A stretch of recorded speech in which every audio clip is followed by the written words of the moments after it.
Pak Niko, akhir-akhir ini kan ada lagi viral tentang kasus Lesti Kejora yang disitu terkait dengan hak cipta. Bagaimana pandangan Bapak terkait belum adanya pernyataan dari Lesti Kejora maupun kuasa hukumnya dalam kasus dugaan pelanggaran hak cipta, Pak? Ya, perlu kita ketahui bahwa Undang-Undang Hak Cipta ini sudah diatur ya di dalam Undang-Undang Nomor 19 Tahun 2002, Undang-Undang Nomor 28 Tahun 2014. Di dalam pasal 112 sampai dengan 114, di situ sudah diatur tentang bagaimana orang salah menggunakan hak cipta seseorang. Itu ancaman pidananya itu mulai dari 100 juta sampai dengan 1 miliar. Dan ada ancamannya, ada ancaman ringan, ada ancaman sedang, ada ancaman berat.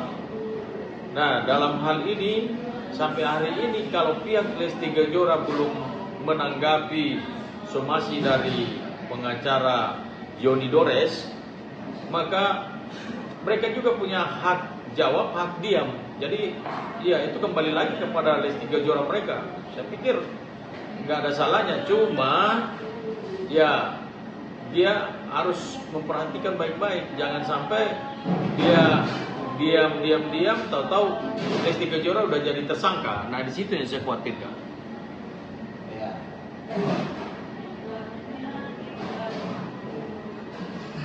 Maka secara hukum seorang terlapor memiliki kewajiban untuk segera merespon tuduhan yang sudah mencuat ke publik, Pak. Kalau kewajiban untuk merespon, saya pikir itu kembali lagi kepada haknya Lesti Kejora dan pengacaranya. Kalau dia nggak mau respon, nggak ada masalah di situ. Tapi menurut saya sih sebaiknya mereka respon, karena diam terus nanti masyarakat terus bertanya-tanya kan. Ya. Ini kan Pak, ini banyak netizen menilai bahwa diam berarti mengakui. Dalam pandangan hukum, apakah ada dasar atas anggapan ini atau itu hanya opini publik semata?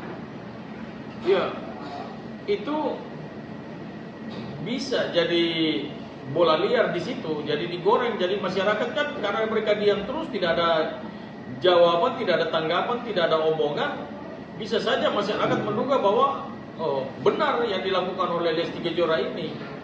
Namanya juga netizen. Ya seperti itulah. Karena semakin diam, orang semakin beranggapan bahwa ini benar, ini Lesti memang melakukan pelanggaran.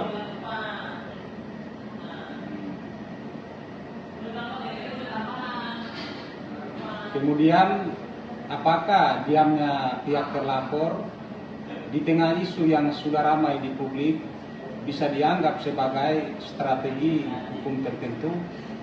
Mungkin di situ ya ada hukum-hukum lain, Pak. Ya, bisa saja. Apakah pengacaranya punya strategi lain? Bisa saja dia lakukan seperti itu. Tetapi menurut saya segera direspon. Kenapa? Karena takutnya tahap ini kan tahap penyelidikan. Nanti lawyernya dipanggil, lawyernya kan katanya mau dipanggil, sudah dipanggil. Nanti kemudian Yoni Dores ini dipanggil, diperiksa, kemudian dipanggil lagi saksi-saksi yang lain, termasuk Lesti Kejora juga akan dipanggil. Nah, tiba-tiba dari penyelidikan dia jadi penyidikan, itu sudah harus, itu lampu hijau harus direspon dengan benar-benar, karena bisa saja Lesti jadi tersangka. Berarti bisa dijadikan tersangka ya kalau pandangan hukum yang lain itu, Pak ya?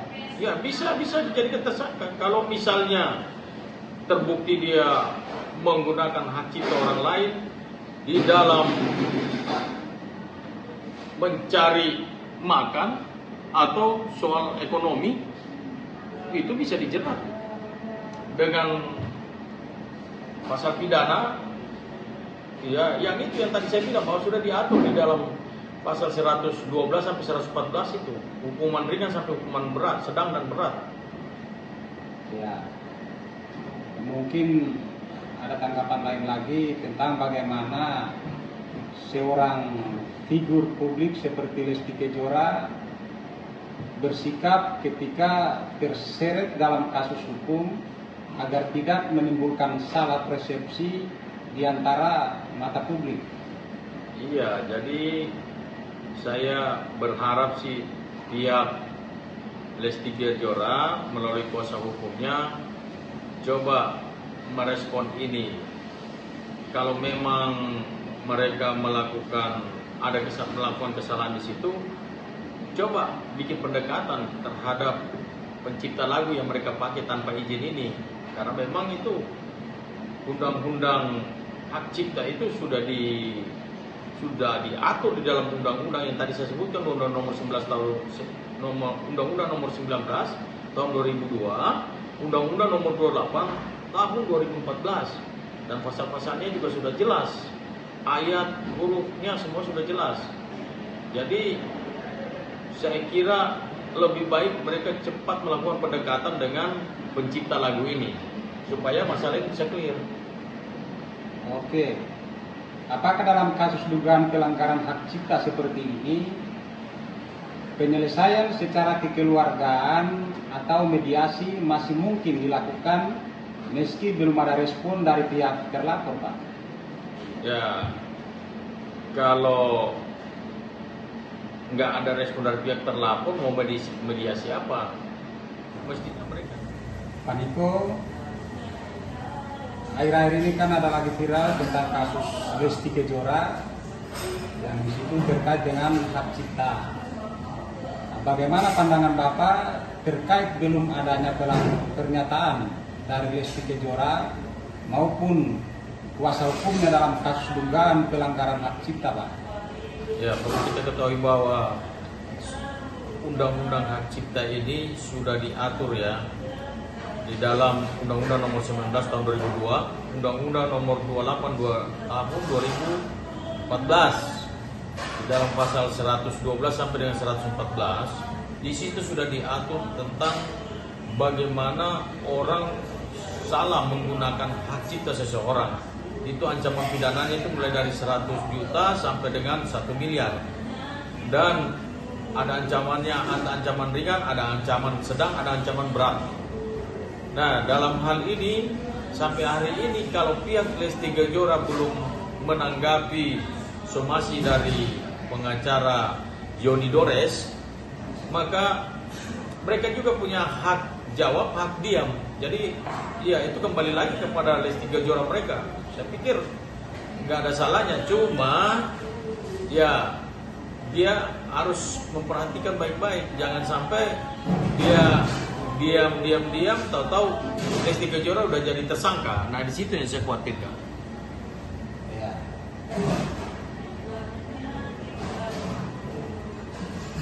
Maka secara hukum seorang terlapor memiliki kewajiban untuk segera merespon tuduhan yang sudah mencuat ke publik, Pak. Kalau kewajiban untuk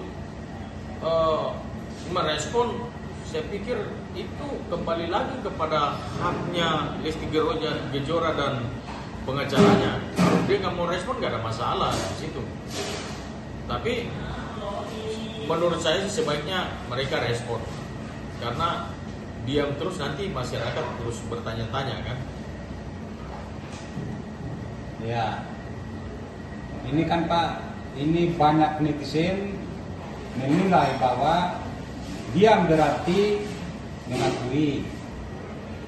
Dalam pandangan hukum, apakah ada dasar atas anggapan ini atau itu hanya opini publik semata? Ya,